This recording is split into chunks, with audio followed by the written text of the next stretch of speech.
Hey guys, it's Matt. I'm back again. Take off my glasses and stay a while.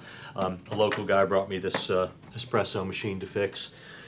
He said that he was trying to make a espresso, cappuccino, whichever one requires the foam, and he turned the foam knob and it wouldn't move, or rather he got it to steam, but then he couldn't get the handle to turn off again, so it's sort of stuck in the steam mode.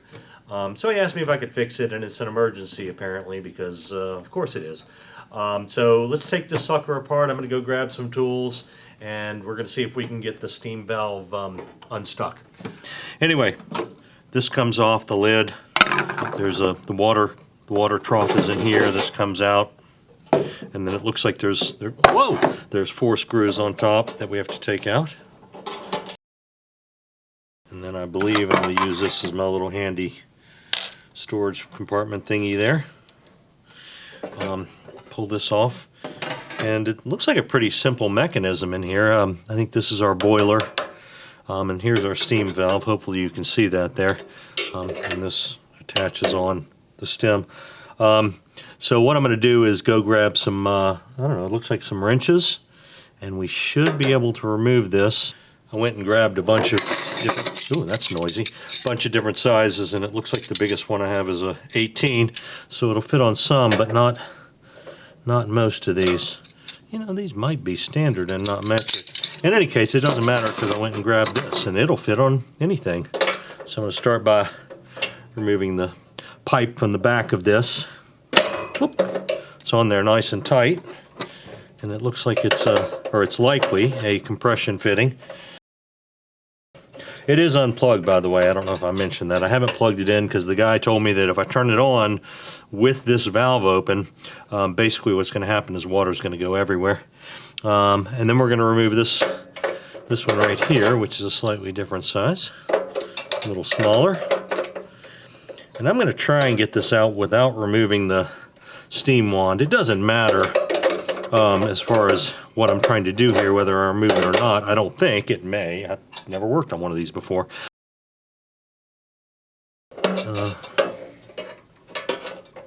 Alright, so this should just pull off, and it does. So, and let's see. Oh yeah, I was able to get the whole thing out without too much trouble.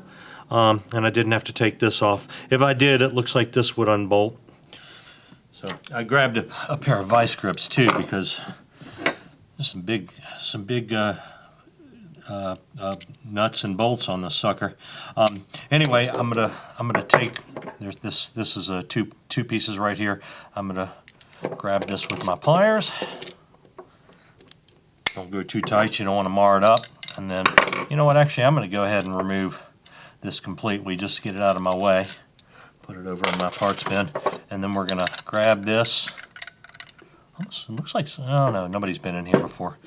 Oh, that's on there tight, which makes sense because we're talking about steam here.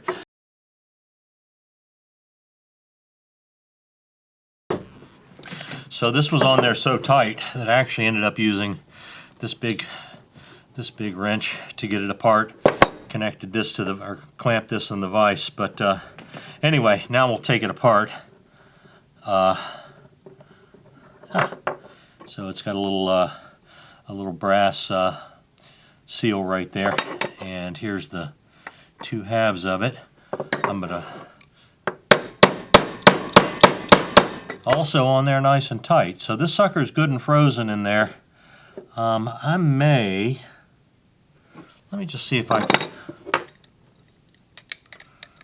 may end up having to spray this with some WD-40 or something. Oh no, there it goes.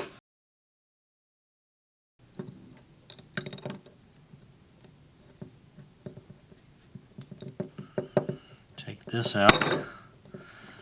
I'm sorry for making all that noise. Anyway, here it is. It doesn't look like there's much to it, honestly. There's just a body, and then there may be some seals in here or whatever. I'll probably, in fact I'm not probably, I will definitely just clean this up with some denatured alcohol. Maybe get the crud, the schmutz out. You know what, they do make, you know what I'm going to do? Actually, I hate to do this in two two different videos, but there actually is a rebuild kit for this valve. I think I mentioned that a little bit earlier, and I think it has a couple of O-rings and a couple of other parts in it. I'm going to go ahead and order that. It's relatively inexpensive compared to the other stuff on this particular machine. I normally wouldn't do it or care, but this O-ring here looks kind of a little boogered up. I don't know if you can see it, and that may be part of our problem. So I don't know if it's fortunate or unfortunate, but I'm going to have to restart this video, or I'm sorry, work on this at a later date once I get the part in. So I got the kit yesterday. Here it is. Looks like it's got some, well, let's pour it out and see. It has 4 O-rings, which is odd because it only needs 2, although I'm not going to complain about that. Some extra ones. And it's got this seal, which I believe goes in here.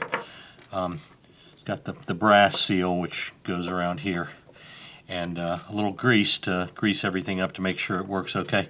So I'm going to start by taking this seal out, and it looks like, oh, and also, I don't know if I mentioned this already, I grabbed a little pick to take things out, or maybe just to cut myself with and stab myself with. Either way, looks like there's a bolt in here that holds this in, so we're going to use the biggest wrench imaginable to remove that. So take that off, dump that out. And then it looks like this just fits in there, and it does. You can kind of see that this one's been in here so long that it's actually got a little, it's actually become cupped. That may be what happened, is that this thing just got so tight from being compressed so long that it's stuck. But regardless, I'm going to put this in here. You know what, actually, I'm going to open the grease up, and I'm going to put a little bit of this. I'm sure it is high temp food. Let's see, silicone grease, food grade lubricant. I'm sure it's, you know, can put some on the whole thing and make sure it lasts longer, hopefully. Throw that everywhere. So slap a little bit of this grease on there between our fingers and rub it everywhere. Put that back in. And put this back on. Probably tighten it up enough that it won't come out, but not so much that we're going to ruin the threads or anything like that. So like that. And that looks good. The pick is really here to get these old O-rings out. They're probably dried up, and if we destroy them, it doesn't matter. Like I said, just be careful not to stab yourself. Voice of experience there. And we will just, once again, put some more of this super grease on there. Rub it between our fingers and sort of work it on. It's probably going to, ooh, that's nice and tight, which is actually what we want. It's going to be a bit of a pain, isn't it? Okay, so that's not going on too easily. I'm going to feed the pick under it, but make sure not to poke it with the pick. Poke it with the pick. Put it on the first one, and then go a bit further. Now I'll use the pick to. This may not even be the factory recommendation. Finally got it. So we got first one on. That one we can flick off. Get a little grease on the second one.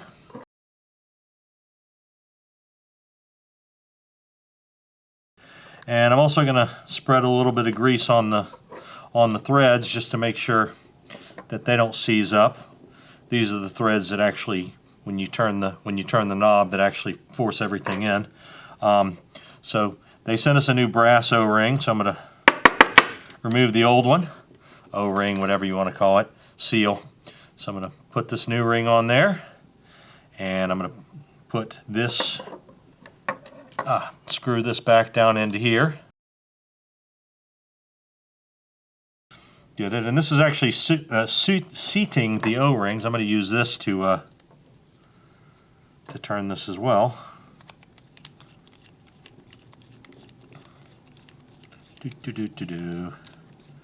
Very boring.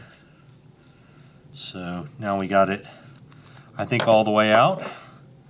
Got some grease everywhere, which is good. We're going to put this back in. I'm not going to tighten this up as much as it was last time. It was crazy tight before. We do want it tight enough so that we're not going to get a leak, and we compress this brass just a little bit, but I don't think we need it so tight that I need to use a then I need to use a vise again.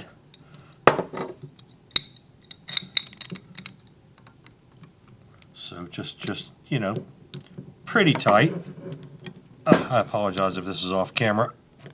Like that. All right. So now we got that done. It looks like you can remove this half too, and I'm kind of surprised that the kit did not come with the rebuild kit did not come with the parts for this. Looks like there's a spring and a seal in here. No big deal. If it works, it works. I would have rather they included it, or at least said, hey, you might want to also purchase this. But they didn't, and I'm not going to argue. So put that back on. And I'm going to do the same thing. I'm going to give it a little bit of extra force with a wrench, just to make sure we're good and tight. So I got this all set up. So here we are with everything put back together. I did put these parts back on just to make it quicker to get back together. Actually, it's probably unquestionably the best way to do it, because trying to get this threaded on once it's in the machine is going to be a pain in the booty. Anyway, so we just slip this down in there like we took it out, and sort of shuck and jive to get it to work correctly. And then we'll put this back on, tighten this bad sucker back up.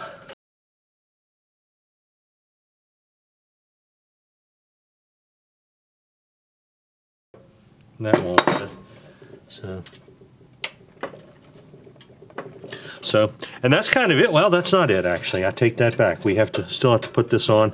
There's probably more than a 0% chance that you'll get this cross-threaded if you don't get this bolt on, or this compression fitting on correctly. So be careful with that.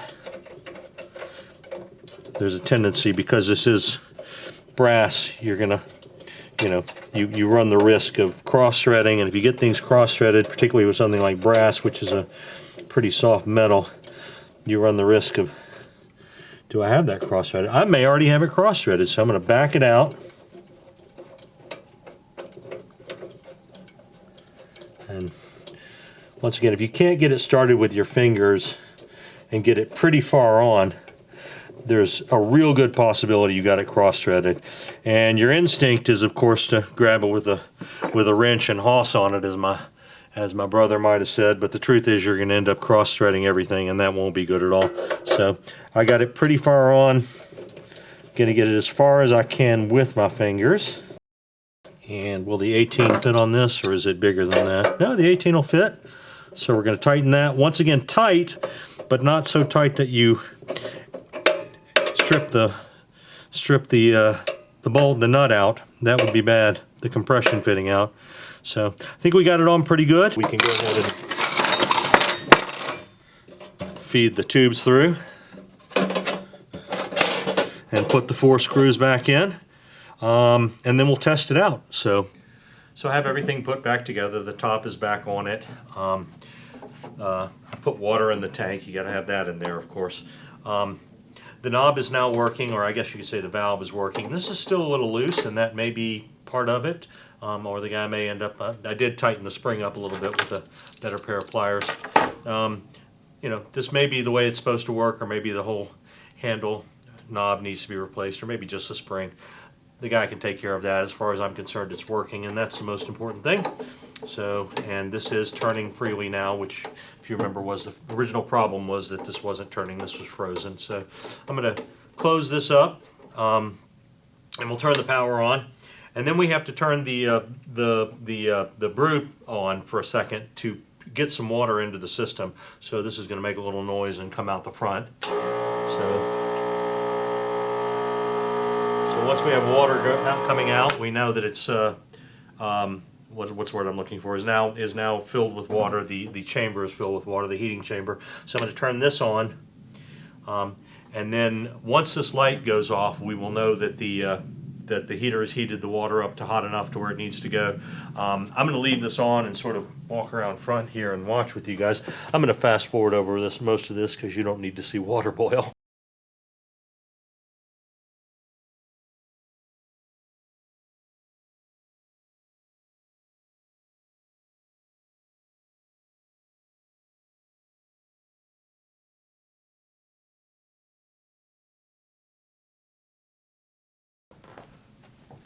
I have to say, this is taking a lot longer. Ah, there. How's that for perfect stage timing? So now that that's off, we open this up to let a little bit of the water out.